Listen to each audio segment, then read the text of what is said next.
Hello everyone, this is your technical Gurudev Engineer Saksham Saxena. Welcome to Gurukul E-School. मैं गुरुकुल ई school पर सी plus plus language पढ़ा रहा हूँ। इससे पहले मैंने जावा और पाइथन के लेक्चर्स अपलोड किए थे। अगर आप लोग ने अभी तक मेरे वो लेक्चर्स नहीं देखे हैं तो प्लीज़ आप उन लेक्चर्स को जाकर देखिए और आपके जो जो डाउट्स हैं वो मेरे कमेंट सेक्शन में आप पूछ सकते हैं। अगर आपको सी प्लस प्लस लैंग्वेज से भी कुछ डाउट्स हैं तो आप उन्हें मेरे कमेंट सेक्शन पे पूछ सकते हैं। मेरे वीडियो के राइट हैंड साइड पे सब्सक्राइब का बटन दे रखा है मैंने, तो आप उसको सब्सक्राइब करिए और लेफ़्ट हैंड साइड पे लाइक का बटन है तो आप प्लीज़ उसको भी हिट करिए एंड मेरी वीडियो को ज़्यादा से ज़्यादा शेयर करिए। लास्ट लेक्चर में हमने पढ़ा था कि सी प्लस प्लस में इफ़ एल्स का हम जो है कैसे यूज़ करते हैं। C plus plus if else को हमने सीखा था कि कैसे हम यूज़ कर रहे हैं। आज हम उसी लेक्चर को कंटिन्यू करते हुए C plus plus if else का कंडीशनल स्टेटमेंट का पहला पार्ट हम ख़त्म कर देंगे। तो चलिए स्टार्ट करते हैं। तो आज हम करेंगे C plus plus if else का कंटिन्यूड पार्ट। अब यहाँ पे मैंने एक एग्ज़ाम्पल के थ्रू आपको समझाया हुआ है, जिसमें मैंने लिखा है कि ये वाला जो एग्ज़ाम्पल है मैं आपको सिखाऊंगा कि जब यूज़र इनपुट दे रहा है अगर कोई नंबर, तो उसको कैसे हम इफ़ एल्स से चेक करेंगे। यूज़र इनपुट से मतलब कि इफ़ एल्स हमारा कैसे वर्क करता है। तो वो एग्ज़ाम्पल देखते हैं। ये एग्जांपल है, ऊपर की दो लाइन्स वेल अंडरस्टूड है। Hash include iostream dot iostream and using name space STD. Iostream क्या है? आपकी standard input output stream file है, जिसमें कि सी आउट सी इन जैसे फंक्शंस को हम स्टोर करते हैं। और इनको हमें अपने प्रोग्राम में इंक्लूड कराने की ज़रूरत क्यों पड़ती है? ताकि इसमें जितने भी लाइब्रेरी फंक्शंस हैं वो सारे जो हमें अपने प्रोग्राम में यूज़ करने हैं वो ठीक से काम करें, नहीं तो वो एरर बता देगा। तो पहले हमने लिखा इंट मेन, फिर उसके बाद हमने एक मेन में हमने एक वेरिएबल डिफाइन किया इंट नम। फिर आप ये लाइन देख रहे होंगे सी आउट एंटर ए नंबर। तो ये वाली जो लाइन है सी आउट एंटर ए नंबर, तो यहाँ पे आउटपुट स्क्रीन पे क्या प्रिंट होगा? Enter a number.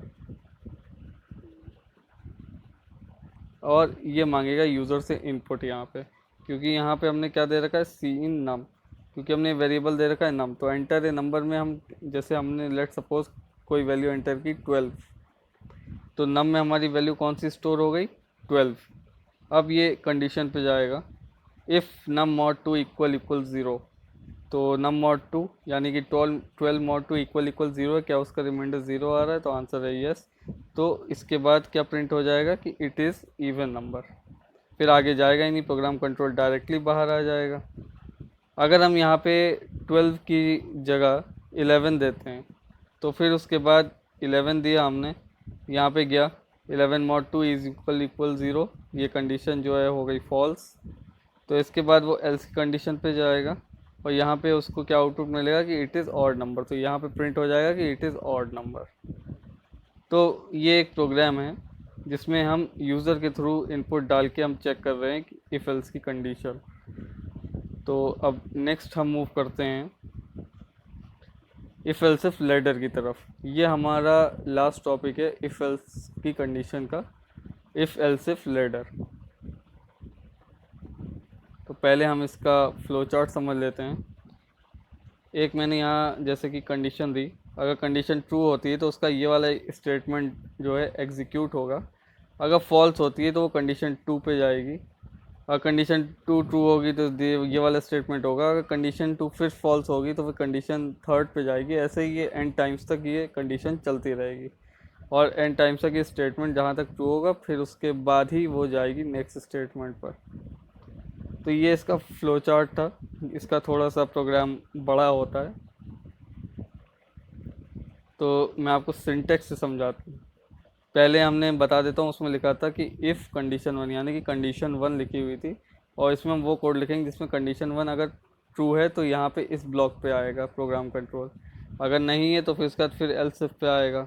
Else if की कंडीशन चेक करेगा, ट्रू है तो ये वाला प्रिंट होगा, नहीं तो फिर नेक्स्ट पे जाएगा, फिर कंडीशन 3 पे आएगा। तो ऐसे ही ये प्रोग्राम चलता रहेगा, जहाँ पे उसे कंडीशन ट्रू मिलेगी वहाँ से वो प्रोग्राम कंट्रोल से बाहर आ जाएगा। तो ये एक सिंपल सा होता है सिंटेक्स। लिखने का, इफ एल्स इफ लेटर का। एक एग्जांपल के तौर पे इसको हम समझ लेते हैं।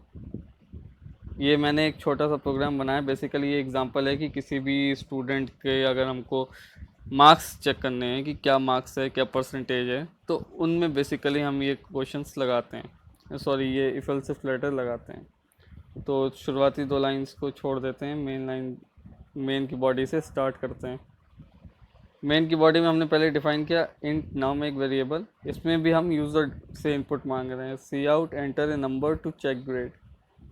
तो यहाँ पे आपको एक आउटपुट मांगा हमने कि हमको कोई भी नंबर एंटर करिए, फिर हम उसका ग्रेड चेक करेंगे।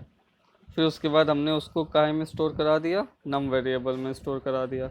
अब मैं आपको कंडीशन समझाता जाता हूँ कि कंडीशंस क्या है। ये वाला जो ऑपरेटर है आपका, इसे हम कहते हैं लॉजिकल और।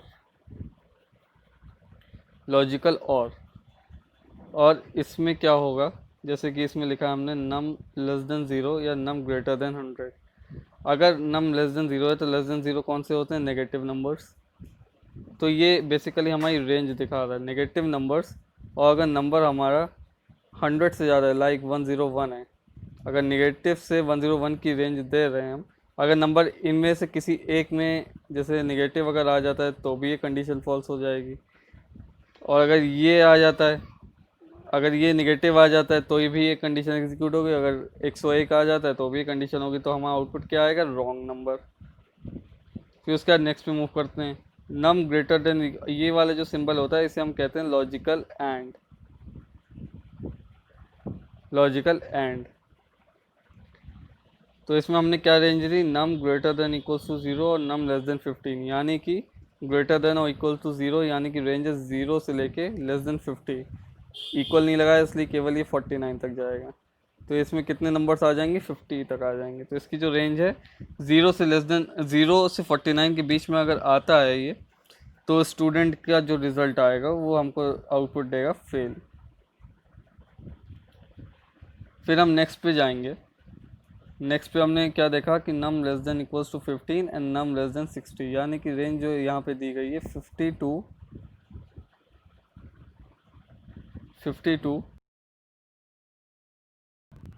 अगर इस रेंज में स्टूडेंट के नंबर है तो उसको कौन सा ग्रेड मिलेगा, डी ग्रेड मिलेगा। इसी के बाद हम नेक्स्ट पार्ट पे मूव करते हैं प्रोग्राम के।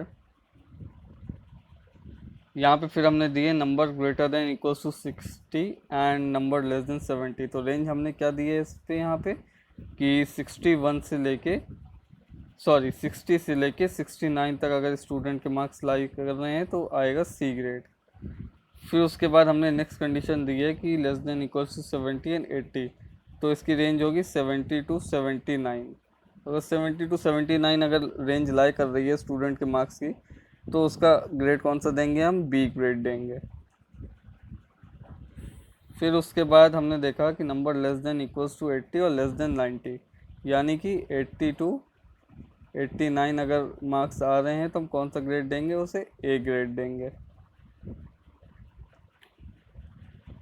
फिर लास्ट में एक हमने लगाया है कि number greater than equals to 90 और 100, यानी कि जो रेंज है हमारी वो है 90 टू 99, सॉरी 100।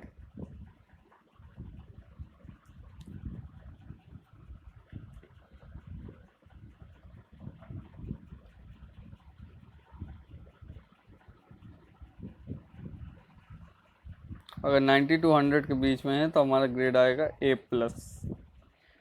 तो इसका जल्दी से हम जान लेते हैं कि इसका आउटपुट कैसे निकालेगा। ये इस प्रोग्राम को बेसिकली लिखने का तरीका है इफ एल्स इफ लेटर का यूज़ करके।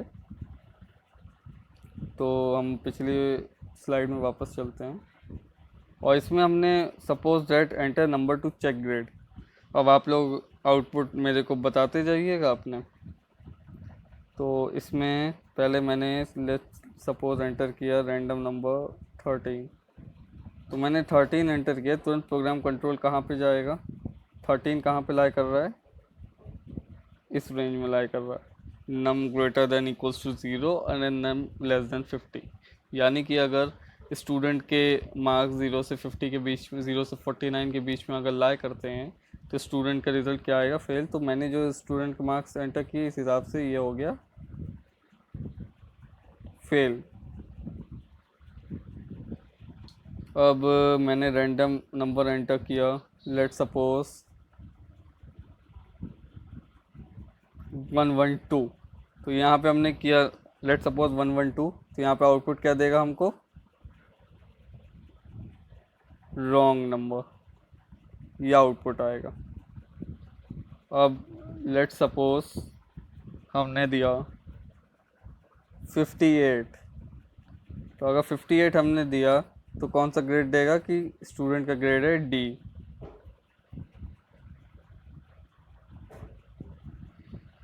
अगर हमने लेट सपोज दिया 87 मार्क्स अगर आए किसी स्टूडेंट के, तो इसमें कौन सा ग्रेड होगा, ए ग्रेड। तो ऐसे ही इसका जो है आउटपुट निकलता जाएगा। हम कोई भी रैंडम नंबर एंटर करते जाएंगे 0 से लेकर 100 के बीच में, और वो हमको आउटपुट देता जाएगा कि हमारे आउटपुट में क्या आ रहा है, कौन से ग्रेड, मतलब स्टूडेंट का कौन सा ग्रेड से वो पास हुआ है, फेल हुआ है या रॉन्ग नंबर हमने एंटर किया, वो सब बताएगा। तो आज के लेक्चर में हम इतना ही रखते हैं। इसके बाद वाले में हम नेक्स्ट कंडीशनल स्टेटमेंट पढ़ेंगे। अगर आप लोग को कोई भी डाउट हो तो आप मुझसे कमेंट सेक्शन में कभी भी पूछ सकते हैं, मैं कमेंट सेक्शन में आपके डाउट सॉल्व करूँगा। तो आगे के लेक्चर्स के लिए जुड़े रहिए गुरुकुल ई स्कूल के साथ। धन्यवाद।